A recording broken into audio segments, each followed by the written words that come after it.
Welcome back to the listener's commentary on the Gospel of Mark. In this recording, we're going to be looking at Mark chapter 12, verses 13 through 27. And let's not lose sight of where we're at in the story of Mark's Gospel. We're in the city of Jerusalem, and it's the final week leading up to Jesus' crucifixion. And the tension between Jesus and the Jerusalem leadership is mounting. In fact, in our last recording, we saw how the Jerusalem leadership challenged Jesus on where he got his authority. And in response to that, Jesus told a parable that you can read about in Mark 12, 1 through 12, that is a direct warning and challenge to the Jerusalem leadership. It used the well-known imagery for Israel of a vineyard, and the owner of the vineyard represents God. And what Jesus does through that parable is he portrays the Jerusalem leadership of his day as greedy and self-serving and violent. They're like tenant farmers who want the farm for themselves, so much so that they actually kill the owner of the vineyard's son so that they can seize the vineyard for themselves. And Jesus tells that parable, and the Jerusalem leadership got the point. So that's the context of the section we're going to look at in this recording. Now what Mark does here is he gives us just several quick snapshots of various other challenges from different power groups in Jerusalem.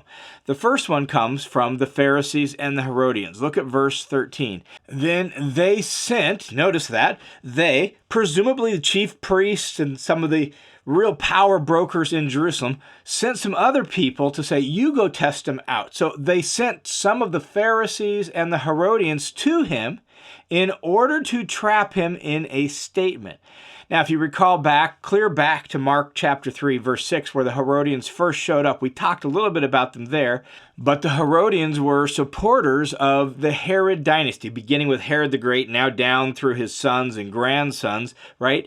And interestingly enough, the Pharisees, their goal is to be pure and holy, and they normally wouldn't have aligned themselves with the Herodians, but they both have this common enemy in Jesus, and so now they're joined together, and their goal is to trap him in something he says.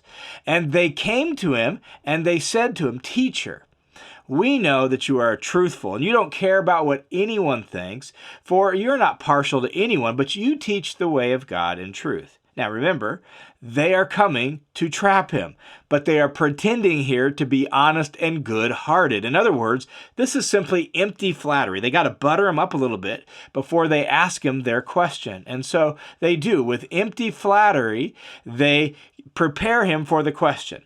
Here's the question. Is it permissible to pay a poll tax to Caesar or not? Are we to pay or not to pay? Now, this refers to a tax that was paid directly to Rome, the poll tax, and it was a hot-button issue in Jesus' day. It grows out of the political situation. Could one pay taxes to Rome without dishonoring God? That's what really lies behind this question. Or was the very task, the very act of paying taxes to support Roman occupation, the Roman military, along with Roman idolatry, with coins bearing Caesar's image and proclaiming him as the Son of God, wasn't that in and of itself like disloyal to Yahweh? And that's the background behind their question. And their trick question really seems to put Jesus in a difficult spot. On one hand, if he speaks in favor of paying the tax, well, most of the general populace is so overtaxed and so despises the Roman that would put him really at odds with the crowd, and he might lose some face and lose some popular appeal.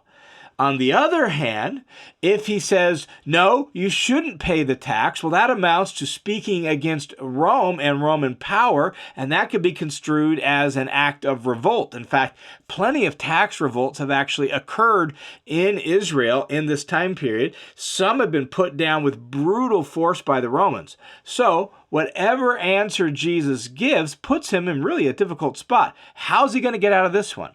Well, here's how. Look at what Mark says. But he, Jesus, knowing their hypocrisy, knowing they're really two-faced and they're not really good-hearted about this, knowing they're trying to trick him, knowing all of that, Jesus said to them, Why are you testing me? He knows exactly what they're up to.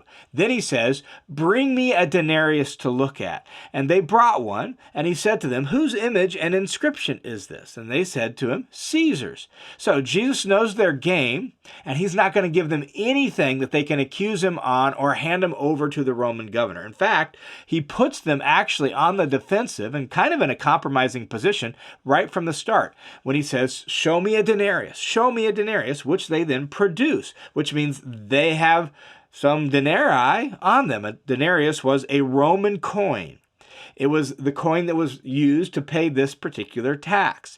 And such coins would bear the image of the emperor. In this time period, the most likely image on it, unless it was an older coin, was the image of the emperor Tiberius. And so here we're going to have a denarius with a picture, an image of Tiberius Caesar on it. And not only that, it would have the blasphemous inscription on it that proclaimed Tiberius as the Son of God. And so he asked them to show him a denarius, and they produce it, which means, so you're carrying around those supposedly despicable Roman coins on you, are you? And then he makes them verbally acknowledge whose image is on the coin, and they have to say Caesar's. And then Jesus ends his reply with a challenge. Jesus said to them, pay to Caesar the things that are Caesar's, and to God the things that are God's. Now that word pay is literally actually give back.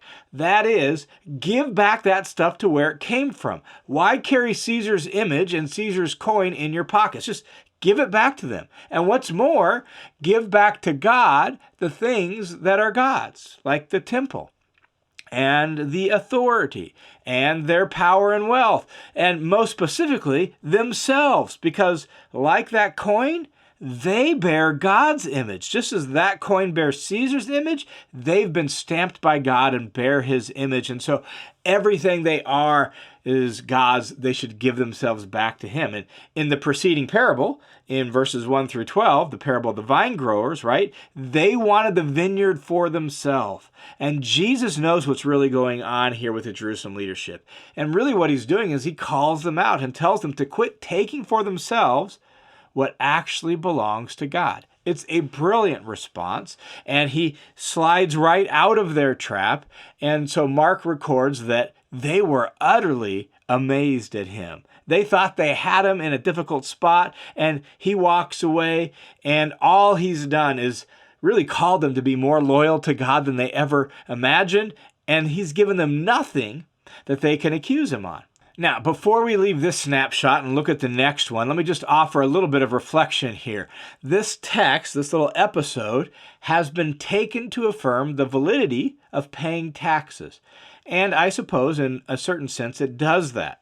But it doesn't do that by saying that Caesar is legitimate or that his coinage is legitimate. It actually affirms a very limited scope and scale of Caesar's rule. It really calls us to give back to him, give back to the government what belongs to him, what has his image on it, in their case, Caesar's, right? The apostles affirmed this. They affirmed in their later writings, their letters, that the governing authority was delegated from God. And in that sense, as a delegated authority from God, the government deserves honor and respect and prayer. Following Jesus' lead, they would say that if that involves paying taxes, then do it. Just give back to them what actually belongs to them. But at the same time, remember that God's kingdom, his reign and rule and his authority is supreme. It's over all. God's claim is far-reaching than any other sovereign, right? And so give to God whatever belongs to him, which is, in fact, everything. Everything belongs to God in the long run, and especially yourself, because you have been stamped with God's image.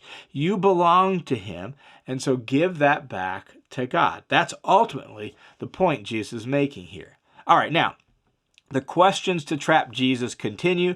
Up next, some Sadducees. If you listen to the background to the Gospels recording, you know that the Sadducees were a group of wealthy priests.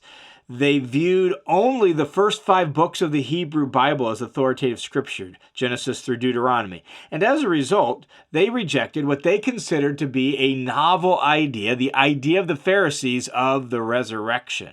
Well, these Sadducees in this episode come to Jesus and pose a scenario, sort of like a story question, that they think shows how silly and illogical the resurrection is.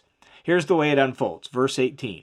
Some Sadducees, who say there is no resurrection, came to Jesus and began questioning him, saying, "Teacher, Moses wrote for us that if a man's brother dies and leaves behind a wife and doesn't leave a child, his brother is to marry the wife and raise up children for his brother." Now, this scenario is going to be based on this law that these Sadducees highlight here in verse 19. And that law can originally be found in Deuteronomy 25, 5 through 10. The purpose of the law, even though it sounds weird to our ears, in its original Old Testament cultural context, the purpose of the law was twofold. First, it was to preserve the brother's line and to protect the family land. That was like critical. That was their livelihood. This was everything. And so you needed to preserve the line and the land. At the same time, the law also served to provide a protection to the woman from becoming completely destitute and defenseless. So that's what the law was originally about. Now, these Pharisees come, and based on that law, they pose this hypothetical story question that they believe shows how illogical the resurrection is. Here's their question, verse 20. There were 7 brothers. The first took a wife and died, leaving no children. The second one married her. He died, leaving no children. And the third likewise. And so the 7 together left no children. So all 7 of these brothers did what the law said. They took this wife. They all died without children. And then last of all, the woman also died. There's the story. Here's the question, verse 23. In the resurrection, which one's wife will she be? For each of the 7 had her as his wife. And in their mind, this just shows how silly and illogical the resurrection is. Notice when they say in the resurrection there in verse 23. In other words, in the resurrection time period. That is, on earth after the restoration of all things, and in that period of resurrection when all things are made new and people are going to live forever, this novel idea in their mind that the Pharisees propose, well, in that time period, whose wife will she be? See, it's silly and it's illogical. That's their thinking. Now, here's Jesus' response in verse 24. Jesus said to them, "Is this not the reason you are mistaken, that you do not understand the scriptures nor the power of God?" Which is a little bit ironic. These are Sadducees. They're priests. They're leadership, right? They know the scriptures. At least they're supposed to. And Jesus is like, you don't really know God's power. You don't really know the scriptures. And then Jesus is going to give some specific responses. And in fact, his response is going to have 2 parts. Part 1 is that there's no marriage in the resurrection. In that time period, in the restoration of all things, there's no marriage. Notice verse 25. For when they rise from the dead, they neither marry nor are given in marriage. In other words, there's going to be no new marriages. There's not going to be continuing marriages, but they are like angels in heaven. And Jesus' point is that their premise is flawed. They assume that life in that resurrection period will be the same as life on this present earth. And that means it'll include marriage. But Jesus says it won't. Marriage will not be extended into that age, nor will there be any new marriages there. It's a totally different kind of life in a totally different kind of physical world with a totally different kind of physical nature that doesn't involve marriage. And notice that he says, but they are like angels. That doesn't mean human beings in the resurrection become angels. That is a complete misunderstanding. That's not his point. His point is they're like angels in that they do not marry. In other words, angels don't marry, and in the resurrection, humans won't marry. So there's no marriage in the resurrection. Your premise is flawed. That's part 1. Part 2 is this. Even in the 5 books of Moses, the only books that the Sadducees recognized as authoritative, even those books assume life beyond the grave. Look what he says, verse 26. But regarding the fact that the dead rise, have you not read in the book of Moses, in the passage about the burning bush? This is Exodus chapter 3, verses 15 and 16. That's what he's going to quote. And again, this is a little bit ironic. This is like one of the most famous stories in all of the Hebrew scriptures. As priests and leaders, they would know these scriptures. He's quoting from the book of Moses, right? Book of Exodus, one of the books that they recognize as authoritative. So he's going to deal with them on their terms. And he quotes this passage from Exodus chapter 3. Have you not read, he says, how God spoke to him, Moses, at the burning bush, saying, I am the God of Abraham, the God of Isaac, and the God of Jacob. He is not the God of the dead, but of the living. You are greatly mistaken. Now, what's Jesus' point? Well, his point is that God is still described as their God. I am the God of Abraham, Isaac, and Jacob. He's described as presently their God, and those who no longer exist after they have died, which is what the Sadducees believe, that there was no life after death, and so if you die, that's it, it's over. So obviously there's not going to be a resurrection because you're already gone. Well, those who no longer exist would have no God. Jesus isn't saying that Abraham, Isaac, and Jacob have already experienced the resurrection. What he is saying is that they are alive in God's presence, and thus God can describe himself as currently being their God, but they're waiting for their resurrection.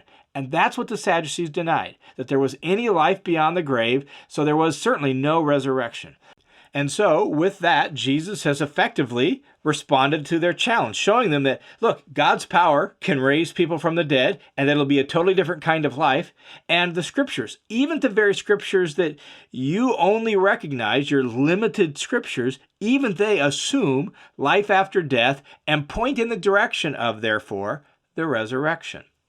Now, before we leave this little snapshot, this story, again, just a little reflection that's really important for us is that that's our ultimate hope, is resurrection. And Jesus here affirms it. He affirms both life after death, but ultimately the resurrection. And it's resurrection that is the ultimate hope of God's people. It's not just to die and go to heaven when you die, right? It's resurrection of the body, that there will be a resurrection time period that includes a physical life of some sort. And the whole of the New Testament points in that direction. And we can have complete assurance of it, not only because of Jesus' words here, affirming the resurrection, but primarily because Jesus himself already rose from the dead. And so we know that resurrection is where we're heading. It's our destiny. And we know God's power that it can happen because God's power was demonstrated in raising Jesus from the dead. Hey, it's John, and the goal of the listener's commentary is to provide clear, down-to-earth Bible teaching in the language of everyday life to help us understand the Scriptures so that we can follow Jesus right in the midst of our everyday life. It's what I like to call blue jeans theology. And the listener's commentary is a listener-supported, crowd-funded Bible teaching effort made possible by the generosity of a whole bunch of folks just like you. So thank you for your support, both financially and through prayer. And if you want to join the team of supporters, there's a link down in the notes below where you can set up a one-time or a recurring monthly donation. Thanks so much for your support.